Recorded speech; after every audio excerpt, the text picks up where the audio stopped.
Hey guys, Mike here, the Detroit Borg, with a look at the new 4th generation iPad with Retina display. So this replaces the 3rd generation, which is no longer available, while the 2nd generation is still available for $100 less at $399. So this starts off at $499. This gives you that Retina display and a few new features. This is pretty much a spec upgrade from the 3rd generation. Now the 4th generation adds a few new features. One of them is a new high-def FaceTime camera, which has a 1.2 megapixel instead of the horrible VGA camera that used to be in here. We also have the new Lightning connector. We also have new cellular technology in here, which now makes this more compatible with a variety of LTE carriers, not just AT&T and Verizon.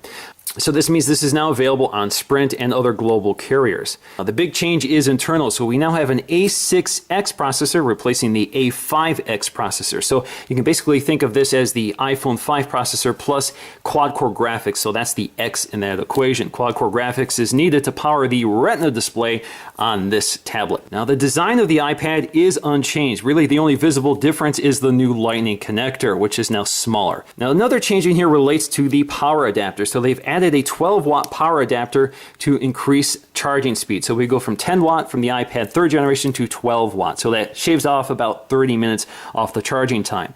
Now on the back you'll find your capacity along with reference to the fact that this requires iTunes 11 or later. Unfortunately iTunes 11 has been delayed a month at the time of this filming, so we won't be able to use that, but of course you can still use iTunes 10 to sync up your new iPad. Alright, so let's go ahead and crack this open and take a look around. All right, so we're just going to pop the lid here. Come on, there we go.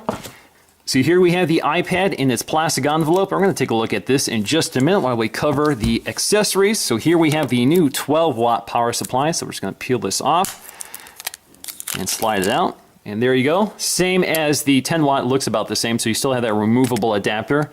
In the US, these are foldable, so you can travel with this a little more conveniently. And of course, you have your USB connector. And in fact, on the bottom, if you look, you'll see 12 watt USB power adapter. Now, taking a quick look at the literature packet here, we have designed by Apple in California. If we pop this open, we should find, among other things, we have our Quick Start Guide, which is basically a single piece pamphlet which tells you about the buttons and controls. We have our warranty and Apple information, and of course we have our Apple stickers. Below that is our USB to Lightning connector. Again, that nice smaller Lightning connector here. As you can see, it's very tiny, very small, and can handle the power required for the iPad. Now getting back to the iPad, we're just going to peel open this envelope. So you just pull this tab here. Nice sound. Slide it out.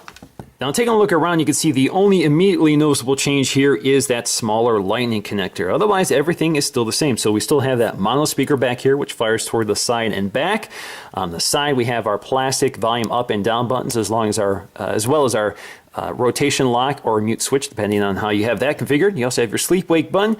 You have your 5 megapixel iSight camera. We have your microphone up top, as well as our headphone jack. At the center, we'll find our black Apple logo, as well as iPad. No capacity information is indicated. Now on the front, we'll find our classic home button. And at the top, we'll find our new 1.2 megapixel FaceTime camera capable of recording video at 720p. You also find if you look really closely, you'll see the ambient light sensor just above it. Now let's go ahead and start this up just by pressing and holding the power button at top.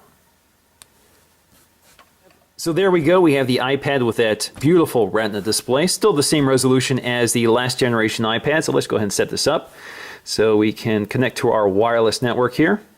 Alright, so I'm done setting up my iPad and I can start using it.